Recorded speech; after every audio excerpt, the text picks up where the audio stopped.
then. You can live on fish and chips. What an awful zone. Yes, I do. I love it down here now. But only because Andrew, I want to be a good wife to you.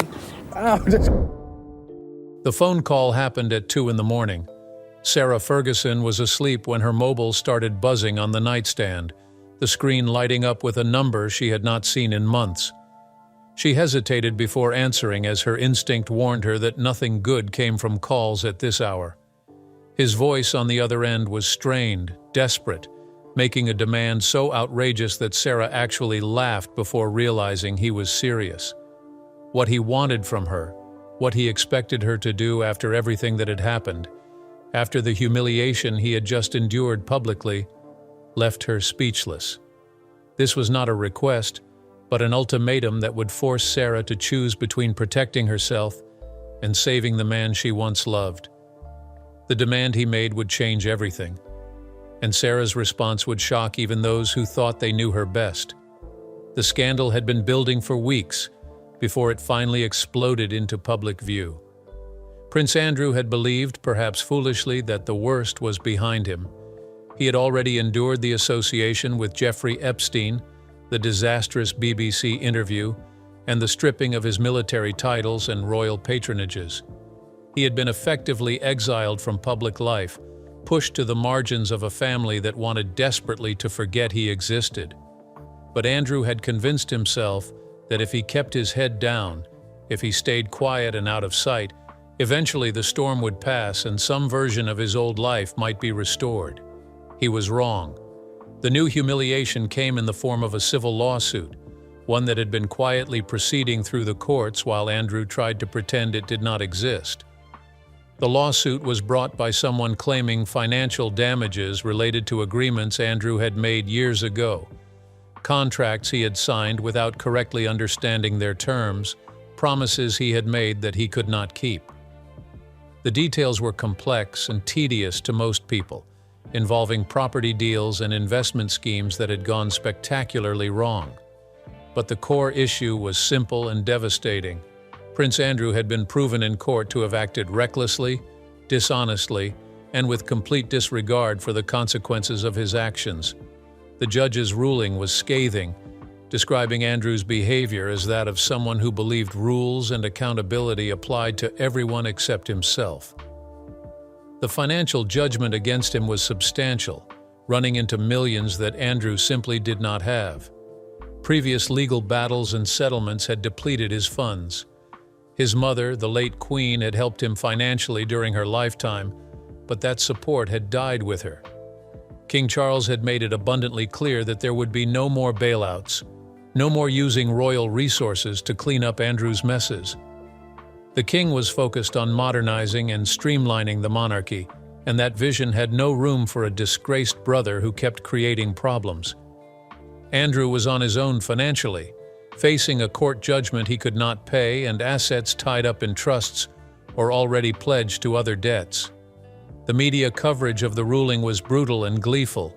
Newspapers that had been covering Andrew's downfall for years now had fresh material, a new angle to explore his failures and shortcomings. Television commentators discussed the case endlessly, dissecting every detail of the judge's decision and what it meant for Andrew's already destroyed reputation. Social media was even worse, with people mocking him relentlessly, creating memes and jokes about his financial incompetence and sense of entitlement. For someone who had spent his entire life as a prince, accustomed to deference and respect even when it was not deserved, this public humiliation was almost unbearable. Andrew retreated to the Royal Lodge property on the Windsor estate that he stubbornly refused to leave despite pressure from King Charles to downsize to something more appropriate for his diminished status. He had been living there essentially alone since Sarah had moved out following their divorce decades ago. However, they had maintained an oddly close relationship that confused everyone who tried to understand it. The house felt enormous and empty as Andrew wandered through rooms filled with furniture and paintings that reminded him of a life that no longer existed. He drank more than he should have, spent hours staring at nothing, and spiraled into a depression that was equal parts self-pity and genuine despair. It was during one of these dark evenings that Andrew began formulating a plan. This idea grew from a desperate seed into something he convinced himself was reasonable and necessary. He needed money, significant amounts of money to pay the judgment against him, to maintain his lifestyle, to prove to the world and his family that he was not finished. And there was one person who had access to resources he did not. One person who had rebuilt her own life and reputation after their divorce. One person who owed him something, even if she would never admit it. Sarah Ferguson. Sarah had done remarkably well for herself in the years since their marriage ended. She had written books that sold successfully. She had done television appearances and speaking engagements. She had built a personal brand around resilience and reinvention after scandal and hardship. Most importantly, she had maintained relationships and connections that had value, both social and potentially financial. Andrew knew that if Sarah wanted to, she could help him. She could use her connections to find him opportunities. She could leverage her own success to create pathways for him to earn money. She could even, and this was what his plan increasingly focused on, provide direct financial assistance if properly motivated. The problem was that Sarah had no apparent reason to help him. Their relationship, while oddly enduring, was not what it had once been. She had her own life, her own priorities, her own problems to manage. She had supported him through his previous scandals to a degree that surprised many people, standing by him when others abandoned him entirely. But this new situation was different. This was not about defending him against accusations. This was about bailing him out of financial consequences that were entirely his own fault. Andrew understood that asking for help would not be enough. He needed leverage, something that would compel Sarah to act in his interests even if it went against her own better judgment. That leverage existed, Andrew believed, in the form of information and history they shared. Sarah had her own secrets, her own embarrassing moments from their years together that she had worked hard to move past. Andrew had never considered using these things against her before. He had actually protected her by staying silent when he could have caused her problems. But desperate times, he told himself, required desperate measures. If Sarah would not help him willingly, perhaps she would help him to protect herself. His family had abandoned him. His finances were in ruins. The only thing left was survival, and he was willing to do whatever it required. So he picked up his phone in the early morning hours and called Sarah, ready to make a demand that would test the limits of their complicated bond and force them both to confront truths they had been avoiding for years. Sarah answered the phone, already irritated, her voice thick with sleep and confusion. "Andrew, it is 2 a.m. What could be so urgent?" Andrew did not apologize for the timing or ease into the conversation gently. He launched directly into what he wanted, his words tumbling out in a rush that betrayed his desperation beneath a veneer of entitlement. "I need your help." Sarah sat up in bed, her irritation shifting toward concern. She had known about the lawsuit and the ruling and had seen the news coverage like everyone else. But she had deliberately not reached out, had maintained distance because she knew getting involved would only drag her into drama she had worked hard to escape. "What exactly are you asking me to do, Andrew?" Sarah's voice was carefully neutral, not committing to anything but willing to hear him out. Andrew explained that he needed her to use her connections to help him find income opportunities. He also required her to speak to people on his behalf, to leverage her rebuilt reputation to create pathways for him. And he needed her to consider providing direct financial assistance or, at a minimum, co-signing on loans to help him manage his debts. As he spoke, Sarah's expression in the darkness of her bedroom shifted from concern to disbelief to anger. He was asking her to risk everything she had built to save him from the consequences of his own creation. When Andrew finally stopped talking, Sarah took a long breath before responding. "You cannot be serious. You are asking me to destroy my own credibility and to use my relationships I have spent years cultivating to potentially expose myself to financial liability All to bail you out of a mess you created entirely on your own? Andrew's response was immediate and revealed the true nature of his call. I am not asking, Sarah. I am telling you this is what needs to happen. And if you are not willing to help me, then I will have to consider my remaining options. Sarah's voice went cold in a way Andrew had rarely heard. What is that supposed to mean? Are you threatening me? Andrew hesitated, aware he was crossing a line but too committed to his course to turn back. I am saying that we have a lot of shared history. Things you have done, arrangements you have made, situations that could be uncomfortable for you if they became public. I have protected you by staying quiet about those things. But if you are not willing to protect me now when I need it, I might not feel as obliged to keep protecting you. The silence that followed was long and heavy, as Sarah could barely believe what she was hearing. Andrew, the man she had been married to, the father of her children, was essentially blackmailing her. The shock gave way quickly to fury. You absolute bastard! Sarah's voice shook with rage. After everything I have done for you, every time I defended you when the whole world was calling you a monster, every humiliation I endured by association with you, you are now threatening to expose me if I do not give you money? Do you have any idea what you are doing right now? Andrew stumbled over his words, trying to backtrack from the explicit threat while maintaining the pressure. I am not trying to hurt you, Sarah. I am desperate. I have no one else to turn to. The family has cut me off. I have nothing left. I just need you to understand how serious this is and help me. But Sarah was done listening to justifications. Let me be very clear about something, Andrew. I do not respond well to threats. Whatever you think you know about me, whatever you think you can use as leverage, go ahead and try. Because I promise you, anything you reveal about me, I can reveal 10 times worse about you. We both have secrets. The difference is, I have spent years rebuilding my life, and I am not afraid to defend it. So if you want a war, we can have a war. But do not expect me just to roll over because you are desperate and entitled. Andrew had not expected this response. He had assumed Sarah would be upset, but ultimately compliant, that the threat alone would be enough to secure her cooperation. Her defiance threw him completely off balance. You do not understand what I am facing.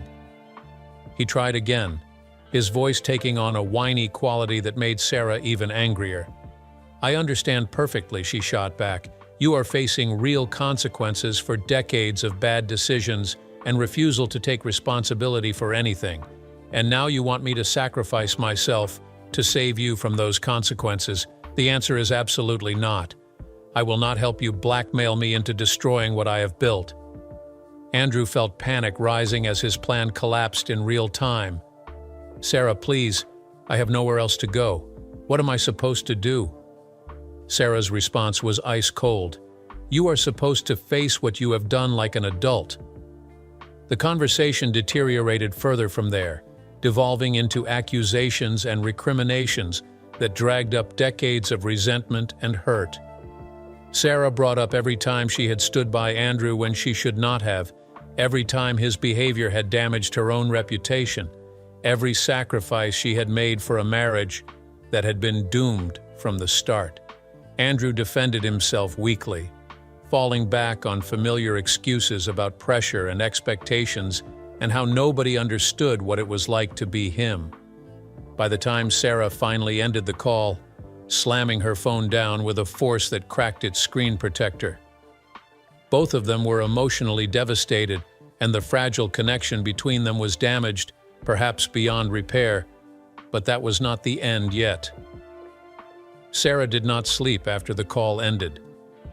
She lay in bed staring at the ceiling, her mind racing through implications and possibilities. Andrew had crossed a line tonight, had revealed himself to be even more desperate and reckless than she had feared. But beneath her anger was something more complicated: worry. Despite everything, despite the threat he had just made, She could not entirely shut off the part of her that still cared about what happened to him. They had been married for 10 years. He was the father of her daughters. Their lives were entangled in ways that could not be easily undone even after decades of divorce. She thought about Beatrice and Eugenie, about how this new conflict between their parents would affect them. The girls had already endured so much because of their father's scandals, had stood by him with loyalty that Sarah admired even as she questioned its wisdom. How would they react if they knew Andrew had threatened their mother? Would they believe it? Would they take sides or try to mediate? Sarah dreaded having to tell them what had happened, but she also knew she could not keep it secret. The girls deserved to know what kind of man their father had become in his desperation. As dawn broke, Sarah made herself coffee and sat at her kitchen table trying to think through the situation rationally. Andrew's threat had been vague, which was both concerning and potentially meaningless. He claimed to have information that could embarrass her, but what specifically? Sarah had certainly made mistakes in her life, entered into business arrangements that did not work out, and associated with people she probably should have avoided. But nothing rose to the level of genuine scandal, nothing that would destroy the reputation she had rebuilt. Andrew's leverage, she suspected, was more bluff than substance. He was counting on her fear rather than on actual damaging information. Sarah had tolerated a lot from Andrew over the years and had maintained their odd friendship despite nearly everyone's advice to cut him off completely.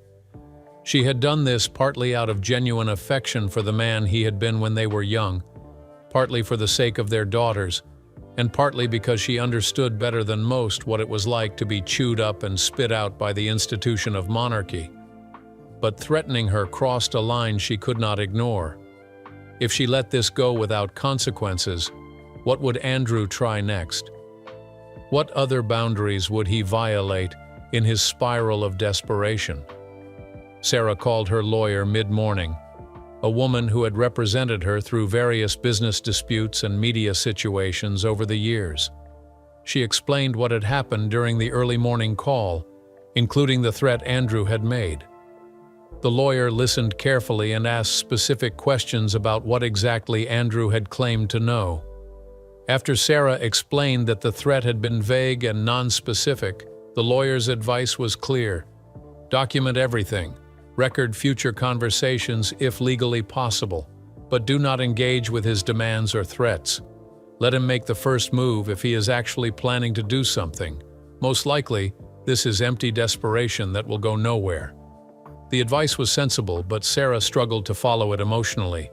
She found herself obsessively checking news platforms and social media throughout the day, waiting for Andrew to make good on his threat and release whatever information he claimed to have.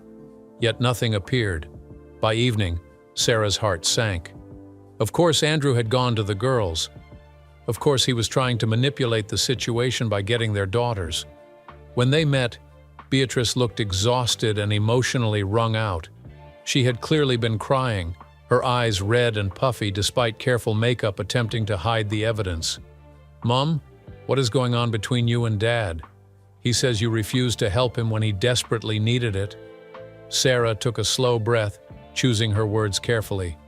"Your father asked me to risk my financial security and professional reputation to bail him out of legal consequences that are entirely his fault. When I said no, he threatened to release damaging information about me if I did not comply." Beatrice's face registered shock. "He threatened you?" Sarah nodded. "That is exactly what he did. Your father has reached a point where he is willing to hurt the people who love him if it serves his interests. I'm sorry you are caught in the middle of this, but I will not be blackmailed. Not by him, not by anyone." That evening, Sarah received a text message from an unknown number. The message was brief and chilling. "You have 48 hours to reconsider. After that, I start talking to journalists who will be very interested in what I have to say." Sarah stared at the message, her hands trembling with a mixture of fear and rage. Andrew was actually going through with this. He was going to try to destroy her publicly if she did not give him what he wanted. She forwarded the message to her lawyer immediately and waited for guidance on how to respond. The lawyer's reply was swift and professional. "Do not respond to the message. Let me handle this. We are documenting everything and preparing for possible scenarios." Sarah tried to follow that advice, but the waiting was excruciating. 48 hours to wonder what Andrew might say, what secrets he thought he possessed, how much damage he could actually do. She considered reaching out to him directly, trying one more time to reason with him or at least understand exactly what he was threatening to reveal. But every time she picked up her phone to call, she stopped herself. Engaging with him would only encourage his behavior and would signal that his threats were working. She had to hold firm, had to believe that whatever he thought he knew was not as devastating as he felt. The alternative, giving in to his blackmail, was simply not acceptable. Sarah had worked too hard and too long to rebuild her life to let Andrew tear it down now. Whatever came next, she would face it with her head up and her integrity intact, even if that meant war with the father of her children.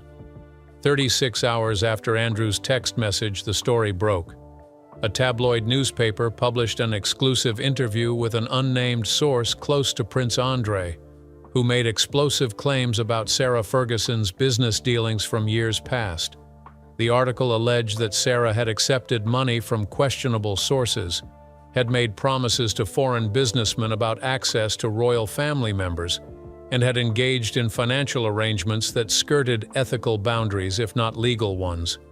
The details were specific enough to sound credible, but vague enough to be difficult to disprove. Social media erupted with commentary, much of it gleefully tearing down Sarah for hypocrisy.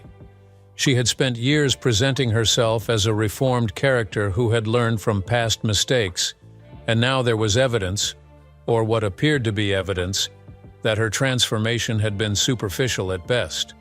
News organizations picked up the story, expanding on it with their own investigations and interviews with people who claimed to know Sarah. By midday, Sarah's name was trending globally, and not in a positive way.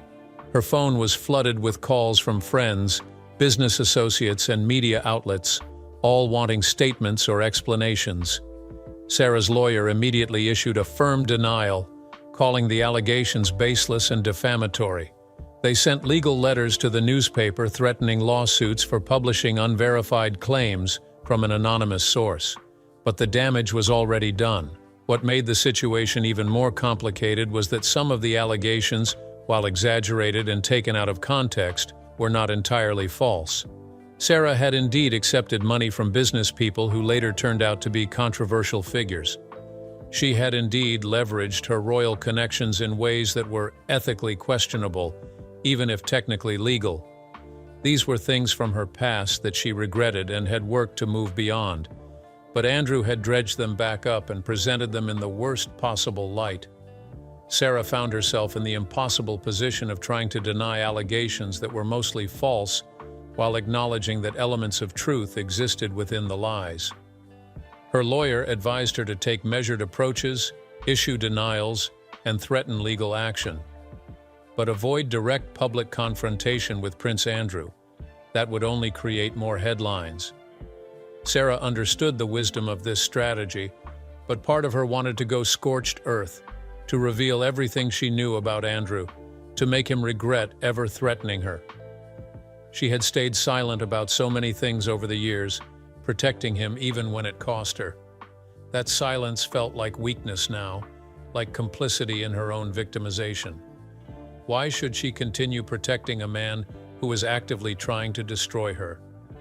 The decision about how to respond was taken out of her hands when a journalist contacted her directly. The journalist had been investigating Andrew for months and had information that contradicted his claims about Sarah.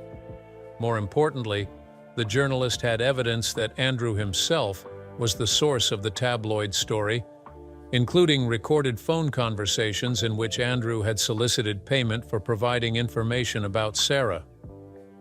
The journalist offered Sarah a deal. If she agreed to an interview to tell her side of the story, the newspaper would publish its evidence showing that Andrew had essentially sold her out for money. It would shift the narrative from Sarah's alleged misconduct to Andrew's proven betrayal. Sarah consulted with her lawyer and her daughters before making a decision. Beatrice and Eugenie were conflicted. They did not want their mother to be destroyed by false allegations, but they also did not want a public war between their parents that would be played out in newspapers and on television. Sarah understood their position, but she also understood that staying silent while Andrew destroyed her was not an option she could accept. She agreed to the interview, setting in motion events that would finally, definitively end whatever relationship she and Andrew had maintained. The interview was conducted at Sarah's home and filmed for both print and video distribution. Sarah was nervous but determined, wearing a simple outfit and minimal makeup, wanting to appear honest and unguarded. The journalist asked direct questions about the allegations, and Sarah answered each one methodically. She acknowledged past mistakes while providing context that Andrew had deliberately omitted. She explained that some of the business dealings mentioned in the tabloid story had been entered into with Andrew's full knowledge and even participation. She revealed that Andrew himself had benefited financially from arrangements he was now painting as solely her ethical failures. Most devastatingly, she confirmed that Andrew had made the threats and had followed through on them when she refused to give him money. When the interview and accompanying article were published, the backlash against Andrew was immediate and overwhelming. King Charles was reportedly furious when he learned the full details of what Andrew had done. The king had been trying to manage his brother's scandals quietly, but this latest disaster was too public and too damaging to ignore. Palace sources leaked that Charles was considering cutting Andrew off completely, including forcing him out of Royal Lodge and ending all financial support. The message was clear. Andrew was on his own, and the family would no longer protect him from the consequences of his actions. Andrew watched his world collapse with a kind of numb detachment. His plan to force Sarah into helping him had not only failed, but had made his situation exponentially worse. He had destroyed one of his last remaining relationships, turned his daughters against him, and given the media fresh ammunition to attack him with. 3 weeks after Sarah's interview was published, Andrew received a letter from solicitors representing King Charles. The letter was formal and devastating in its implications. Andrew was being given 6 months to vacate Royal Lodge. The property would be repurposed for working members of the royal family, and Andrew's tenure there was officially over. He tried calling his brother, thinking perhaps he could appeal directly, explain his situation, and beg for mercy, but Charles would not take his calls. Messages went unanswered. Palace staff made it clear that the king had no interest in discussing the matter. The decision was final. Andrew's next impulse was to reach out to his daughters, but Beatrice and Eugenie had made their positions clear after Sarah's interview. They loved their father, but could no longer support or enable his behavior. They would maintain a relationship with him, but on their terms, with firm boundaries about what they would and would not tolerate. The unconditional support Andrew had relied on was gone. Sarah had her own reckoning in the aftermath of the public confrontation. While the narrative had shifted in her favor and she had successfully defended her reputation, the experience had taken a toll.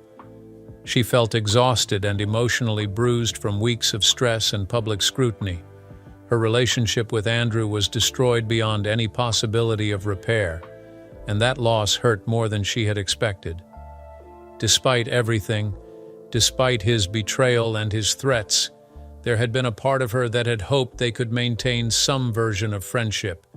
That hope was dead now, and mourning it felt necessary even if irrational. She met with Beatrice and Eugenie to discuss how to move forward as a family. The girls were struggling with their own complicated feelings about their father. They understood why Sarah had done what she did, but they also grieved for the parent they had lost, or perhaps for the fantasy of who they had wanted him to be. The three women agreed that they would not cut Andrew out of their lives entirely, but they would maintain strict boundaries. No financial support, no public defense of his actions. Andrew's financial situation went from dire to catastrophic. The court judgment remained unpaid and was accruing interest. His legal bills from various cases were mounting. The costs of relocating from Royal Lodge to somewhere he could actually afford were substantial. He desperately tried to find sources of income, reaching out to former business associates and exploring opportunities ranging from legitimate to borderline fraudulent. Nothing materialized quickly enough to solve his immediate crisis. The reality he had avoided for so long was finally unavoidable. He was broke, disgraced, and alone. In a move that shocked everyone, Andrew eventually agreed to an interview with a documentary filmmaker who was making a film about scandals and downfall.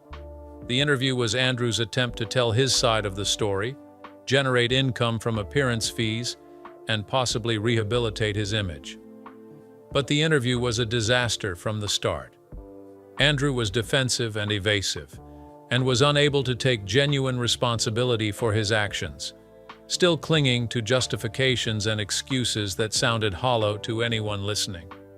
When asked about his demands on Sarah and the subsequent betrayal, Andrew tried to claim he had been misunderstood, that his actions had been taken out of context.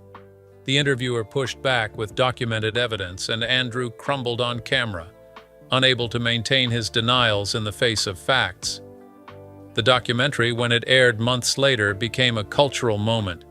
Viewers were simultaneously fascinated and repelled by Andrew's inability to grasp the gravity of what he had done. Mental health experts who watched the interview suggested Andrew might be experiencing a kind of delusional thinking, common in people who had lived their entire lives insulated from real consequences. The documentary did not rehabilitate Andrew's image. Instead, it cemented his legacy as an exemplary tale about entitlement and the dangers of never being held accountable. Sarah watched the documentary alone in her home, feeling a complex mixture of vindication and sadness. This was the man she had once loved enough to marry, the father of her children, someone who had been part of her life for decades. Seeing him reduced to this, a figure of pity and contempt, brought her no joy. She had won their conflict, had protected herself, and emerged with her reputation intact. But victory felt hollow when the cost was watching someone self-destruct so completely. She wondered whether there had been any point at which Andrew could have made different choices, where intervention might have changed his trajectory. Probably not, she concluded. Some people are determined to destroy themselves, and all you can do is make sure they do not take you down with them. But privately, in quiet moments, Sarah sometimes thought about the early morning phone call that had started everything, the demand that had forced her to draw a line. Finally, she should have drawn years earlier. Strangely, Andrew's betrayal had freed her from an obligation she had carried too long. The guilt she had felt about their failed marriage, the sense that she owed him something because of their shared history, all of that was gone. She owed him nothing now, and that realization, painful as the path to it had been, was ultimately liberating.